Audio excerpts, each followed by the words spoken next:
What's going on, everybody? In this video, gonna be doing a Q&A. I got my ops assistant behind the camera. Colin, say what's up. What's up? We're gonna be rolling through a list of questions that I got from my Instagram and from some of my current clients. If this is your first time here, my name is Nick. I run an online consulting company helping sports coaches achieve time and financial freedom by implementing the online mentorship model so they can train more athletes, make more money, and live a life of way more freedom. If you're a returning subscriber, then I'm gonna be getting pretty juicy here. I'm gonna be super transparent. I got some pretty difficult questions, honestly, as I was reading through them. I got a coffee here, Colin's got a coffee too, so we might even get more energized as the talk goes on. This could be 10 minutes, it could be an hour and a half, who knows? But hopefully you guys enjoy this. Colin, why don't you kick it off? First question. All right. First question is, rank the best social media platforms to start a business online. Okay, best social media platforms to start a business online. Number one is gonna be Instagram. Okay, the reason why I always say Instagram, because a lot of people think it's like TikTok or YouTube or X or whatever, and all these platforms are great, and I'll walk through what they are. But Instagram's always gonna be the best because everybody has a personal Instagram page, right? On TikTok, for example, like a lot of people have like burner TikToks, but on Instagram, like I use Instagram to like promote my business, but I'm also using Instagram as like my personal, right? Like I have pictures of my mom and my dogs and all this different type of stuff on my Instagram page. That's why I think Instagram is number one. I'm gonna put Facebook right behind it, number two, if you're trying to coach athletes online. The reason why is there's such a large quantity of parents on Facebook for a very similar reason, right? Like nobody has a burner Facebook page, at least not anybody that's not in an insane asylum or something like that, right? After that, number three, I'm gonna go YouTube. I really like YouTube, but YouTube is only gonna be good if you already have an Instagram or if you really know what you're doing. I have a couple clients that go strictly through YouTube, and they don't get necessarily as many leads as people through Instagram and Facebook, but the leads that they do get, trust them way more. Like think about if you watch this video right now and it's an hour long and you just get to see me talk to the camera, have a conversation, like I'll probably be pretty transparent in a lot of things. You're gonna build up a lot more know, like, and trust with me. You're gonna be a lot more probable to, want to do business with me if my offers resonate with you, right? So YouTube can be great. After that, I would say number four, and it's pretty close, but I would say number four is X. I have a client who was making like $30,000, $40,000 a month with a baseball recruiting offer strictly through X, right? And so I really, really, really like X. It's a lot harder to grow on that platform. Same with YouTube. And 3 and 4, YouTube and X could be interchangeable. The last is gonna be TikTok. It's the easiest to get views, but it's the most difficult to make sales on. You got a bunch of little kids, you got people who aren't as serious. It's just like, I don't know, I don't really like it so much as a platform. You can 100% make sales through it, but like I don't even post on TikTok, right? Because that's how little I believe in it. So I don't even know if there are really other ones. Those are like the main social platforms. I think so. Yeah. All right, cool. Next one. Next question is, why do people invest in you versus trying to do it on their own? Yeah, I think it all comes down to speed. I think it really all comes down to speed because at the end of the day, like, for example, if you wanted to learn, I don't know, chemistry, right? You could go and research on the internet and try all your own experiments and do a bunch of different things on your own, right? Like you could teach yourself chemistry, right? But the reason why you go to school is because they put it in a very easy, digestible way for you to consume the information faster and get the lesson quicker, right?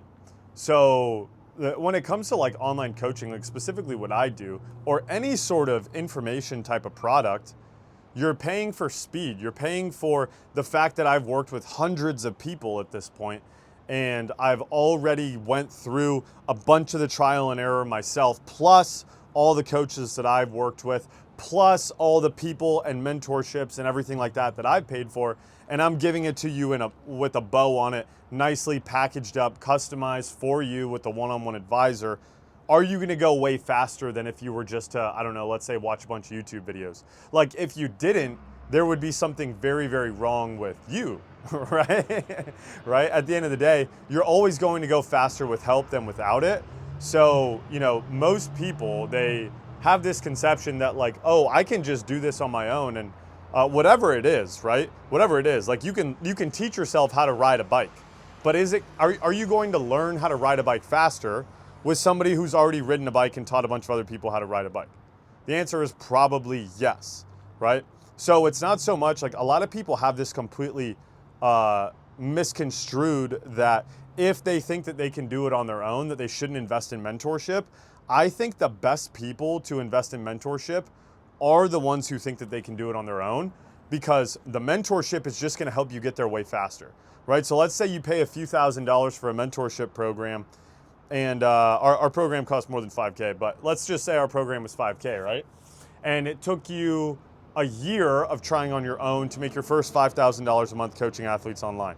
Let's say my team could help you do it in 6 months, right? You are potentially missing out on month 7, 8, 9, 10, 11, 12 of making $5,000 a month. That's 6 months, that's $30,000. So it's actually more expensive for you to try on your own if you're certain that you can do it, right? If you're not certain that you can do it, then, I mean, obviously that's even more of a reason to get mentorship, because they can help you. But like even more, like especially if you're certain that you can grow, you just need a little bit of help, you should always get a coach. It's gonna save you money in the long run, despite the fact that maybe it might be an upfront investment. Great. Next question is, what are the top 3 things to do to be earning 10,000 plus a month with sustained success? For sure. Okay, number 1, post content, as much content as possible. A lot of people ask me like, how many times a week should I post? Like, should I post once a day? Should I post every other day? The answer to that question is post as much as you possibly can. If you look at these people who have seemingly blown up overnight on social media, there's one consistent theme with every single one of them. And the advice that they give people is just hit post. That's literally what every single one of them say. And the reason why they say that, as I've posted more and more and more, and I've worked with a bunch of people, I realize that content is a volume game. The more shots you can get on goal, the more you can see what works and what doesn't. And so it's like a feedback loop, right? If I post 5 times a day and you post 5 times a week, every single week I'm getting 7 times more or 7 times faster feedback loops, right? So I post 5 times on Monday, then I learn from it. I post 5 times on Tuesday. I learn from it. I post 5 times on Wednesday, etc. All the way throughout the week. I get 7 feedback cycles versus somebody who posts 5 times a week only gets 1. And that compounds over, let's say, a year time frame, right? So number 1, volume of posting. You want to post as much as you possibly can, okay? The second thing is that you need to be engaging with the people who are engaging with your content, right? You need to be having conversations with them. If you're doing anything outside of trying to set up sales appointments, you're quite literally wasting your time, right? And I would even include that of like taking sales calls too, right? Like any sort of sales activity, like posting content and sales should be the 2 most important, like highly prioritized tasks on your calendar. Most people are going to spend their time trying to optimize their program and build out a bunch of different stuff, and they're worried about the software, and they're worried about all these things that literally do not matter. If you've only had 3 people go through your online coaching program, you haven't had enough people go through your program in order to know what actually makes a good program. Most people are just living in perfection, and they're trying to plan and solve their way to success. But clarity comes through action, right? And so people get this misconstrued where they think clarity comes from planning. Clarity comes from action. The more action you take, the more clear the path is going to become. It's like, let's say you're in a jungle and you're surrounded by a bunch of weeds, and the only way out of the jungle is to like knock down the weeds, right?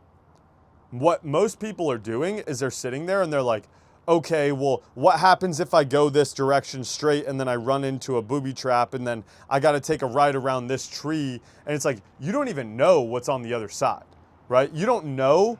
Like, let's say you go for 5 miles, you walk through the weeds for 5 miles, and then all of a sudden you run into a dune buggy, right?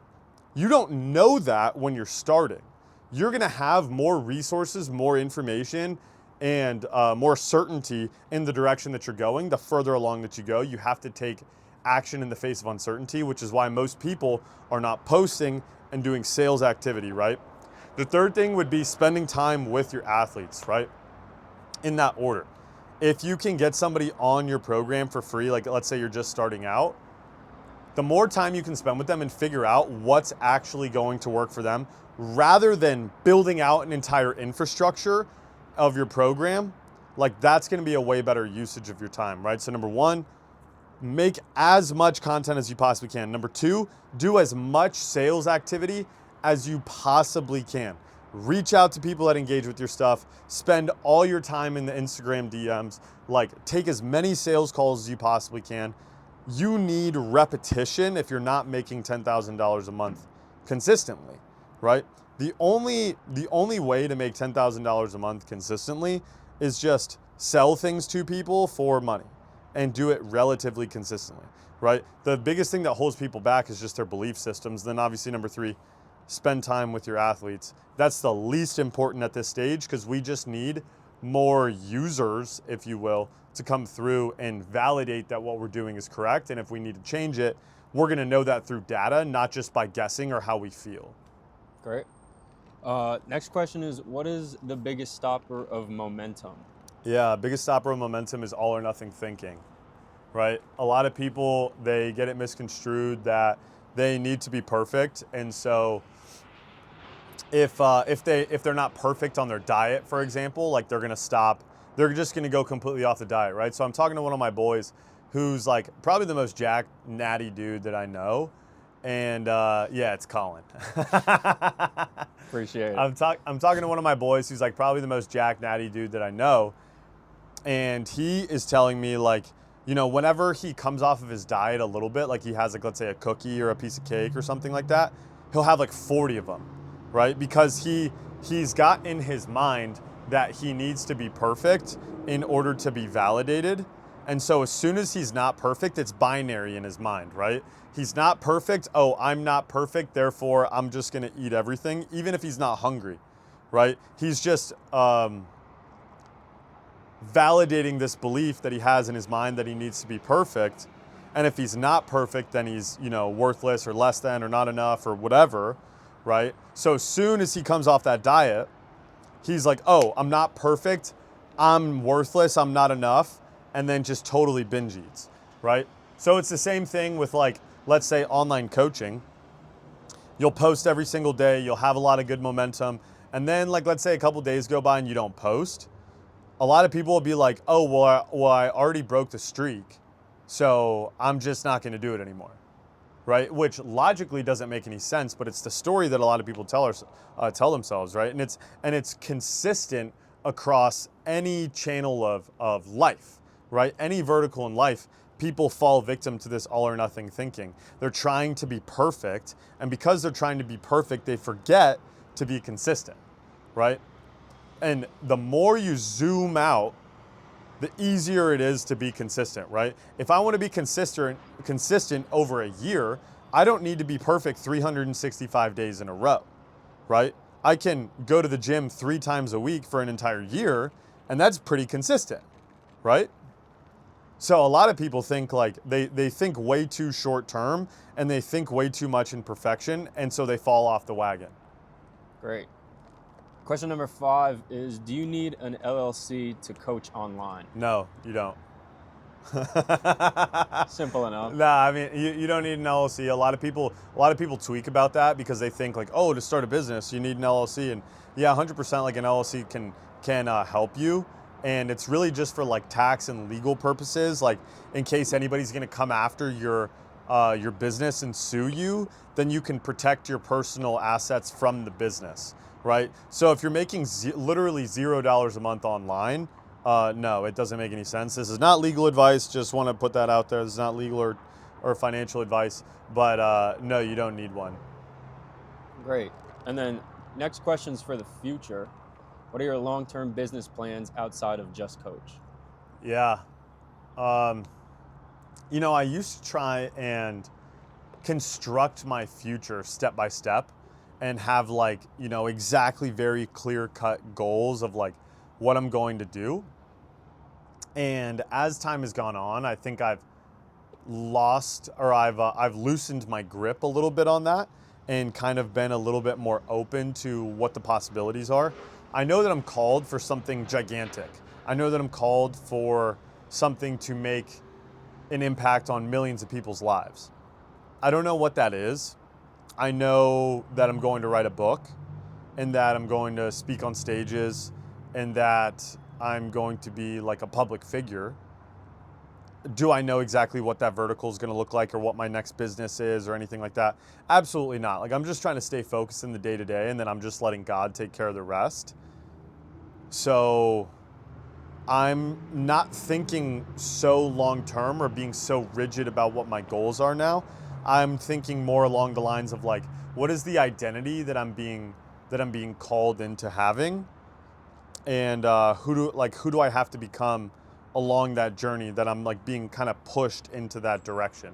And whatever comes out of that, you know, but I know that I'm going to have a gigantic impact on the world, and that I'm going to write a book and I'm going to speak on stages and do all those types of things. Great. Do all of your clients get results? No, I wish they did. Not everybody that signs up for the gym loses weight, right? Not everybody that goes to college graduates. Not everybody that, you know, goes through or graduates college gets a job, right? So it's a really difficult thing to say, because at the end of the day, like, you know, a lot of the time people will come into our program and they'll put their results on us, right? They're like, you're responsible for getting our results, but we don't really promise results. We market results. I am very aggressive with the results that I market, right? But I don't promise results. And the reason why I don't promise results is because I can't, right? I can't sit here and say that you're going to make $10,000 or $20,000 or $50,000 a month. Now, if you come into our program, you show up to the group calls, you work with your advisor, you go through all the modules, you do all the work, right? You do everything that we ask you to, then there is a very, very, very, very, very, very, very, very, very high probability that you're way better at making content, that you probably have made some sales online, that you have an entire online coaching program built out. If you don't have the entire online coaching program built out, that's entirely on you. If you're not better at content after coming through our program, that's entirely on you.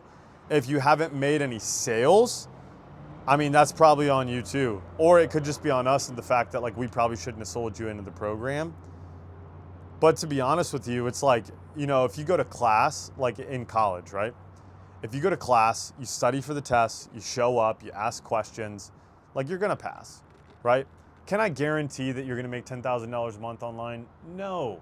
We would charge way more money if we could, right? Because think about it. If I could guarantee that you could make $120,000 a year, per year, every single year for the rest of your life, how valuable is that? Well, if you look at the degrees that, like what those things cost, right? Let's say you want to get a job in like engineering where you're going to make $10,000 to $15,000 a month as an engineer. How much does a really good engineering degree cost?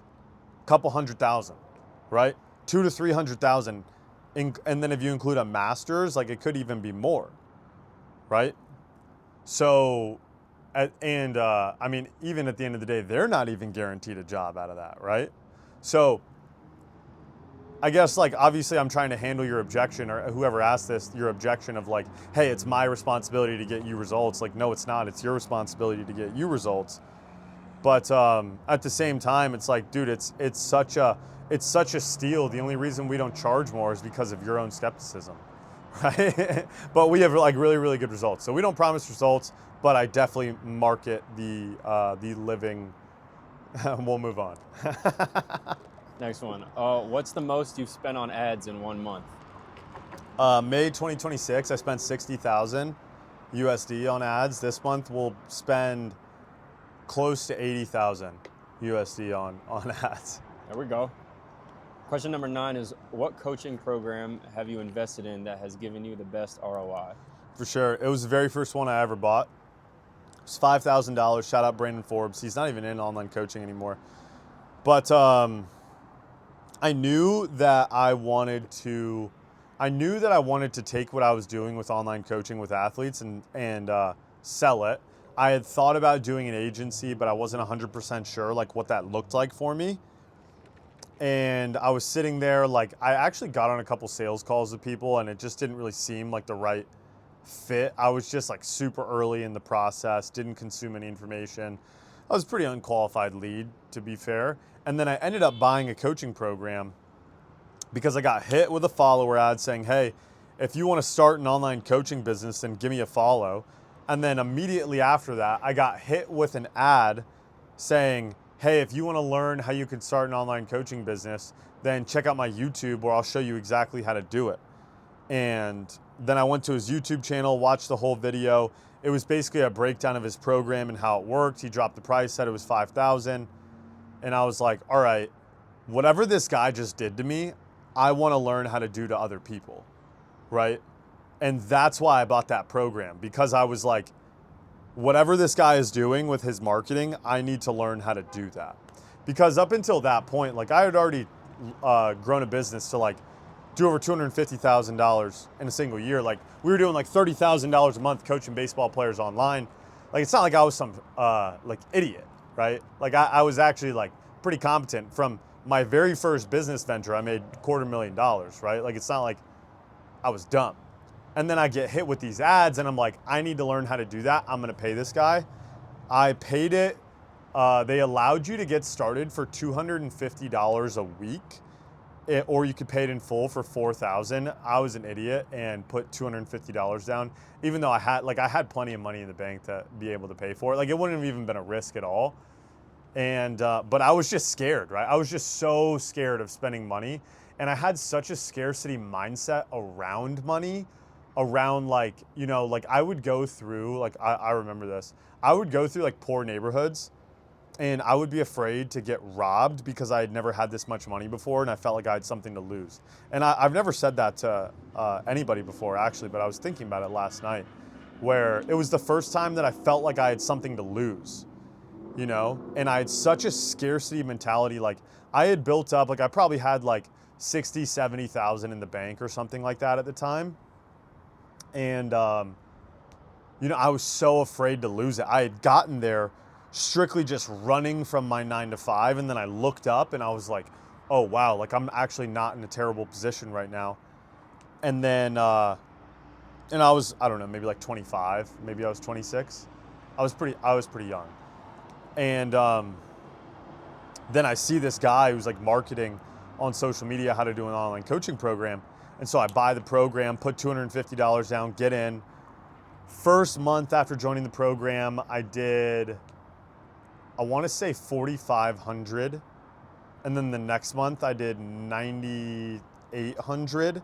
And then the next month I did 19.8. And then the next month I did 28.9. And then the next month I did 50.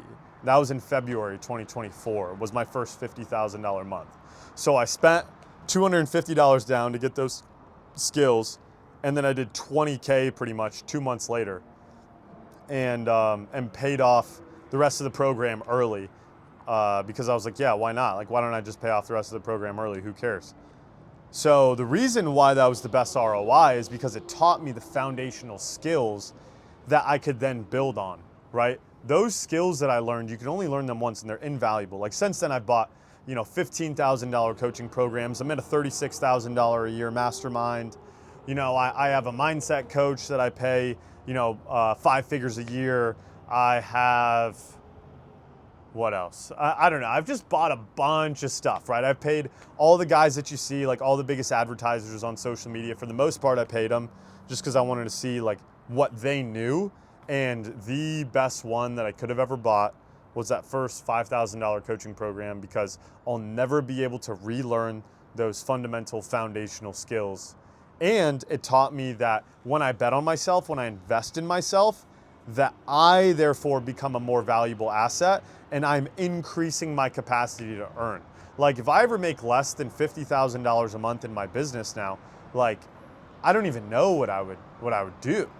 You know, like it sounds like douchey, but it's like I've worked so hard, like I've learned so much, I have so many skills at this point because of that. And it never would have happened if I never would have taken that first step. Like I never would have thought that everything that's going on right now is possible. And the fact that I have tens of thousands of people watching me, and like I've made millions of dollars online, and like I have, 7 people on my team now, or even 8 people on my team now. And, we'll probably be on track to do like 2 million a year in either this month or next. So it's like, yeah, it's pretty cool. But that first investment was the domino to prove to me that I could do it. Amazing. What is the best purchase you've made under $100 that has dramatically improved your productivity? Yeah, it's this tripod. The tripod that my phone is sitting on right now. The reason why the tripod is because, like, oftentimes people, they're always like, oh, I'm not sure how I can set up my phone and record content and blah, blah, blah. And for me, the tripod has been so good for productivity because all I do is just set it up, plug the mics in, and then boom, I go, right? And so it's such low friction for me to record that I can just pump out a ton of content, like a ridiculous amount of content. And the tripod has 100% been the number one thing for productivity. I would, and then a short second behind that would be my mouse. I have a really fast mouse that's really sped up my workflow, knowing how to use a really fast and accurate mouse. Like whenever I'm doing stuff, that's been pretty good, but tripod for sure. Great. Question 11 is, how do you stop an athlete from working with 3 different coaches in your niche? How do you stop an athlete from working with 3 different coaches in your niche? Well, number one, I think it comes before they even join the program. If this person wants to work with or is working with multiple coaches and you sign them up when you already know they're working with multiple coaches and you have a problem with it, but you do it just because you need the money, you have a flawed mindset around that, right? Like you don't need the money that bad, I promise. So the best thing to do is just not sign people up who are going to do that, right? If they're going to do it anyway, then in my opinion, like I'm probably not going to work with them, right? Or I'm going to figure out a way, like how can we make this work? Like let's say somebody joins my program and another program and we're saying conflicting things. It's like, okay, how can we come together to make this work? And if it can't, then you probably should just cut them loose, right? Because people are always going to do whatever they want to do. And so you got to ask yourself, like, is this really the type of person that I want to work with? And if, like, let's say they're working with, like, I know the guy who asked this question, he's a quarterback coach. If they're working with like a speed coach and a strength coach and a mindset coach and you for their skill, then maybe try and getting everybody together in one place. But if you want control over the whole process, don't take that person on. Great. The next question is going to be a 3-fold question. So the first 2 are, what's the most important mindset shift you've adopted and what influenced that shift? The most important mindset shift I adopted and what influenced that shift?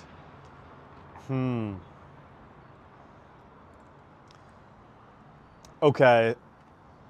The most important mindset shift I ever adopted was that my circumstances are my fault and that my reality is just a projection of whatever was going on internally, right?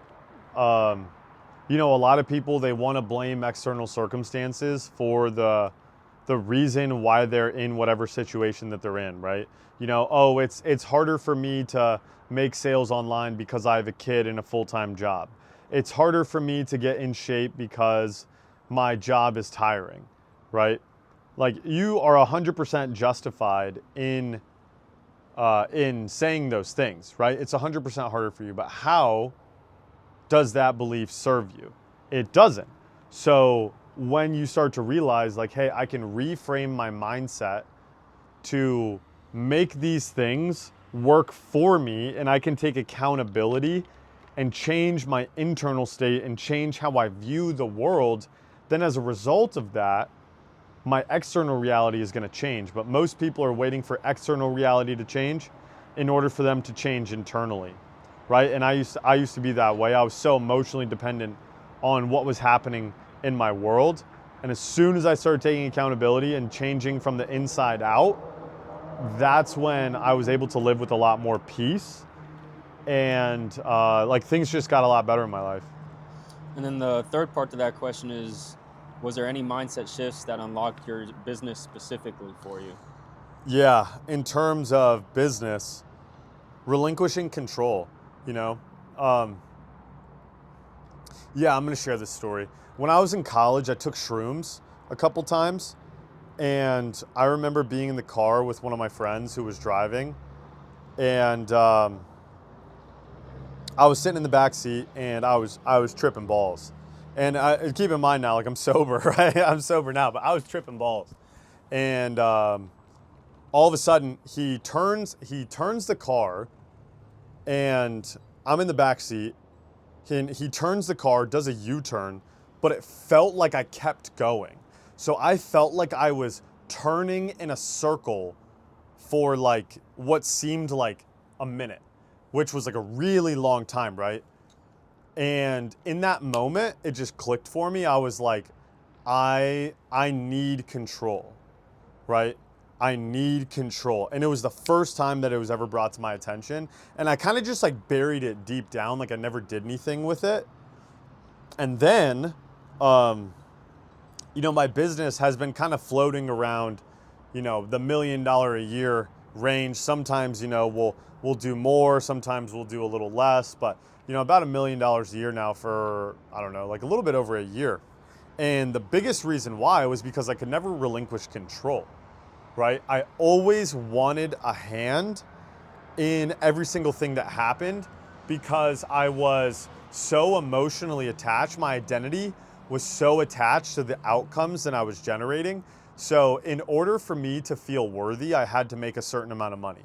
I had to get a certain amount of hits. I had to, whatever it was, right? Whatever I was placing my identity into, whatever I was essentially making my God, I was making my business revenue my God, right? And so as a result of that, whenever you start to hire new team members, you're most likely going to have a little bit of a dip in your revenue because they're probably not going to perform at your level right away because they're brand new and you've been doing it for a while. And so anytime I felt that dip in revenue, I would freak out and change everything because my entire ego and self-worth was at stake, right? So instead, what I did is I honestly just like let go and started like developing a relationship with God.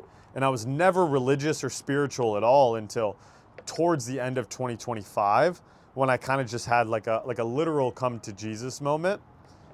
And I was like, okay, I need to let go of my attachment to these outcomes and start tapping into something that's a little bit higher of a power and recognizing my own limitations and starting to remove them by, leaning on God a little bit more. So, with all that being said, it's really just detaching my self-worth from the outcomes and kind of letting things be and going from how can I be the star player that needs to perform to how can I be the best coach to empower everybody else to do their best.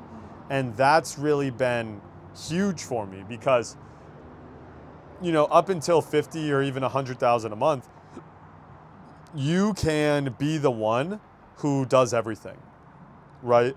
But in order for us to make that jump to, let's say, 250,000 a month in revenue, I can't do that, right? Like we have people inside of our program right now that I've never talked to, that I don't know anything about. And I have somebody else coaching them. Somebody else took the initial call. Somebody else enrolled them into the program, right? Like I don't know anything about this person. And for a while that really scared me. But now I'm like, dude, if I really want to have the impact level that I say that I do and that I'm being called to have, then I need to become a better leader and lean on God more rather than trying to control all the outcomes because I'm so attached to it. Great. You kind of already answered this, but how have you learned to stay neutral and not carry good outcomes or bad outcomes from your business into the rest of your life? For sure. Yeah. So, I mean, just going off of like the attachment, right? Going off of the attachment, you're probably like, if you're having a difficult time staying neutral with, the ups and downs of your business, it's because your identity and your self-worth is placed inside the business, right? And you're riding the highs and the lows. You're living too much in the good and the bad rather than seeing things for what they are, right? A lot of the times in life, we will assign a lot more meaning to things than they deserve, right? So for example, let's say my business only did 50,000 this month, right? Well, I could start to assign a meaning to it and say, well, what does that say about Nick as a human being, right? What does that say about Nick and his competency and his ability to perform, which is where I got a lot of my validation from, being like a sports background, needing performance. Like, what does that say about me? Or I can be like, well, okay, the business is its own separate entity. I am not my business and I am not my thoughts. I am a child of the creator, right? So my self-worth is not dependent at all on anything going on here. How or what was the target that I was trying to hit with my business? Where did we end up? And what was the bottleneck that prevented us from actually hitting that target? Let's say it was 100,000 or whatever the goal is, right? It allows you to look at things much more objectively, but when you're so emotionally attached and when you're placing all of your self-worth and all of your validation in anything, could be business, could be your partner, could be your sport, could be your physique, it literally could be anything, right? When you're doing that, you will always live by the ups and the downs. So if you could take a step back and find identity outside of that, then it allows you to see your business as a much more neutral thing, and you stop telling yourself all these stories and giving yourself so much meaning to everything that's happening rather than just seeing it objectively for what it is. Great. Question 14 is a good one. Do people really pay 3,000 plus and not show up? Yeah, definitely. Definitely. People will pay tons of money to join our program, and they just won't really do a whole lot, right? And I think it just all comes back to maybe like them not fully understanding like the amount of work that it's going to take, or just getting like easily discouraged, right? I wouldn't say that it happens like very often. I don't think it happens very often that people join the program and just don't do anything, especially because we've just put a lot of systems in place to mitigate that. And we have like an entire client success team and stuff like that. And, we've gotten really good at what we do. So it doesn't happen as much as it used to, but, 100%. Yeah, people will pay the money. They'll start to post a little bit. They won't see immediate results, and then they'll just stop. And they'll be like, oh, this doesn't work, right? Online coaching doesn't work, or it didn't work for me. That's usually the story that people will tell themselves, because it's easier to blame the vehicle or to blame us and our team than it is to look in the mirror and go, well, what could I have done better in that situation? But because so many people, it just goes back to attachment, right? Because so many people are emotionally attached and their self-worth is so tied to the outcomes that they generate, then it impedes their ability to look in the mirror and go, how can I improve? So as soon as they're not seeing the results that they want, what do? They stop. It's like somebody says, oh, I'm going to lose weight. They step on the scale isn't going down. And so what do they say? Well, diets don't work for me. It's the exact same thing, right? So I know the initial question was, people really pay all this money and don't do anything. Yeah, but like that's really the reason why, and that's not even me trying to like protect our program, like, dude, if strictly, I'm a believer that if you just pay us money if you just pay us money, you will get better results than trying on your own, because now you're actually invested and actually committed if you're really gonna do it, right? If you're really gonna do it. I truly believe that. So yeah, people really do pay us money and not do anything. The next question is a two-part one. So the first question is, how long did it take you to really get the system down of Remote Training University? Yeah, so I was flying solo for the first 5 months of business, maybe 4. I hired my first ever team member in February 2024. It was, he was an appointment setter. Shout out Keith if you're watching this. Really good dude. He was an overseas basketball player. Just didn't work out because like the schedules were kind of off and stuff, but like, yeah, awesome guy. And then, you know, hired a few team members here and there. And, you know, for that first year, it was just sheer charisma and willpower. And we got to like basically 100,000, well, 94,000 cash collected in 13 months. And we were still just flying by the seat of our pants, didn't really know what we were doing. And then after that, I tried a bunch of different things to try and grow it. And most of those things didn't work. So then I kind of just like spent, you know, 6 to 12 months like trying a bunch of stuff that didn't work. And then what we learned is, oh, let's just go back to the basics and the foundational principles. And let's just dial really, really hard in on that.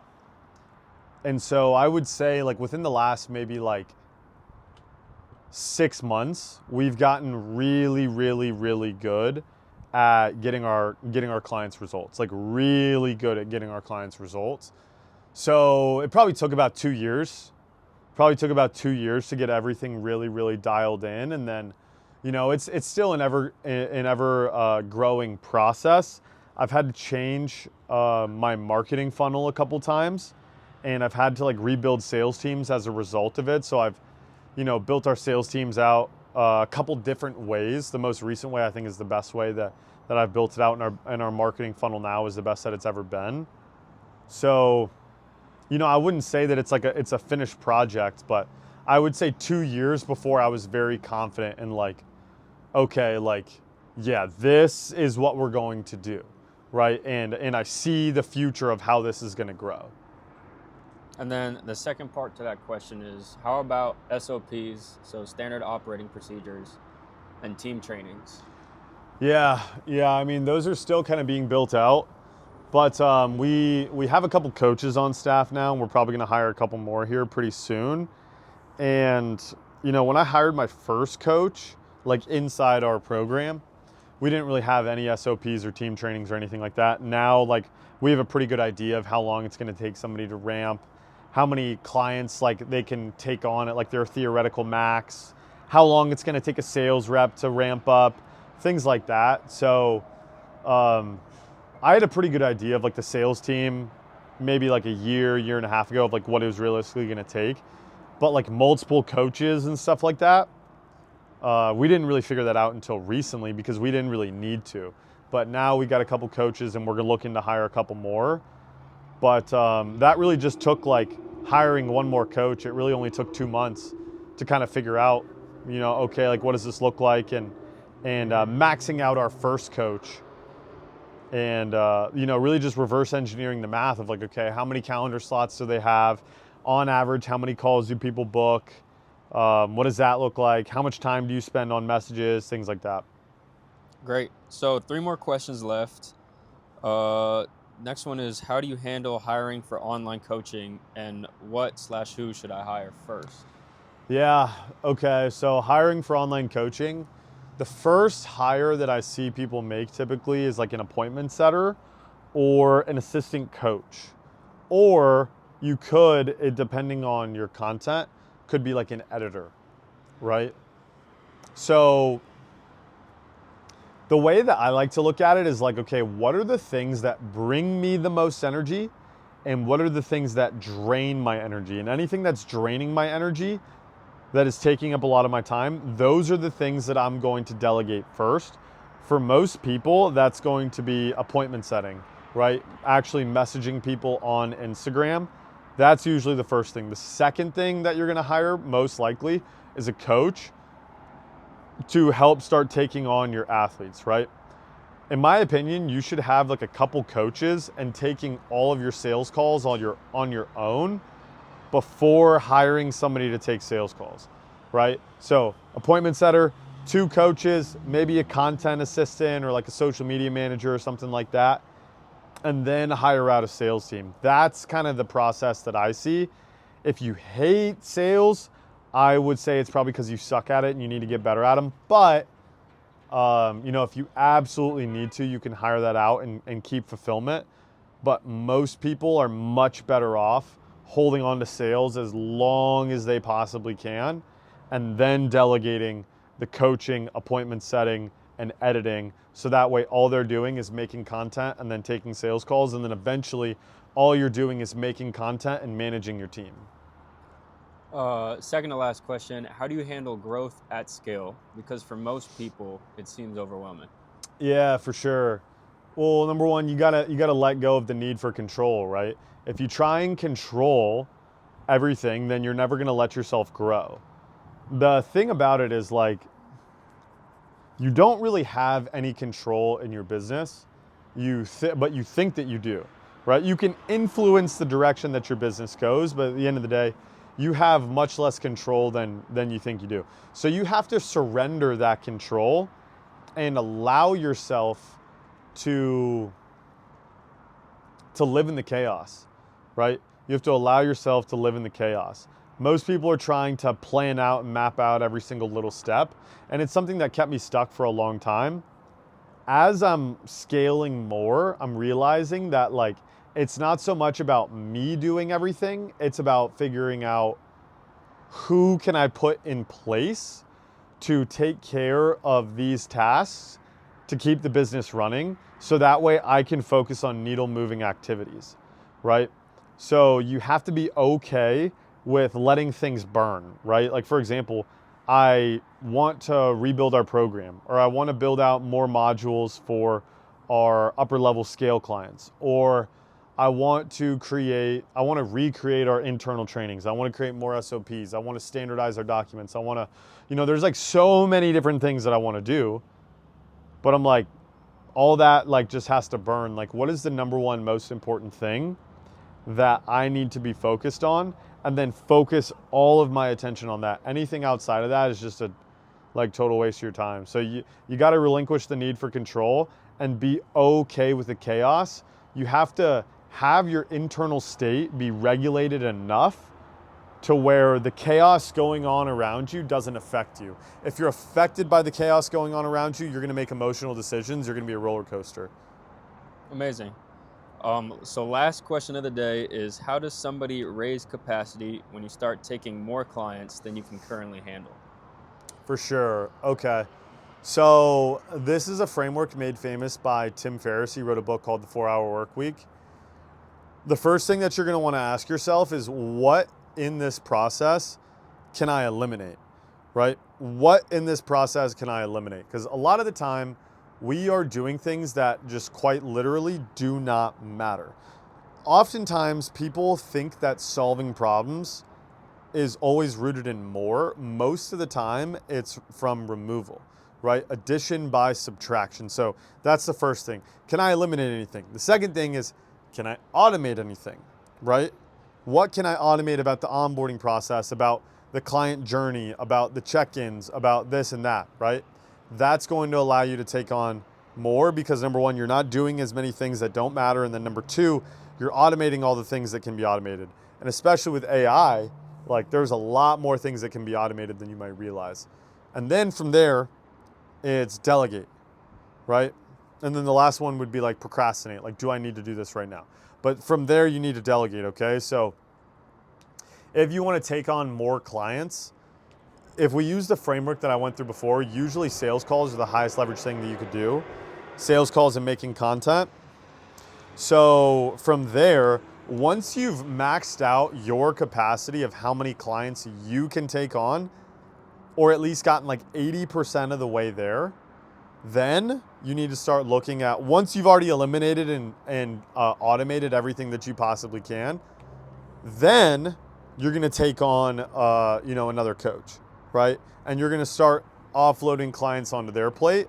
And then you're just going to do that process over and over and over again, right? So for example, a mistake that I made early on in my business is I made it incredibly difficult to book one-on-one calls with me, because I had so many sales calls and so many coaching calls that I was on calls all day long, and people were just asking like really dumb questions, but that's why they were paying us, right?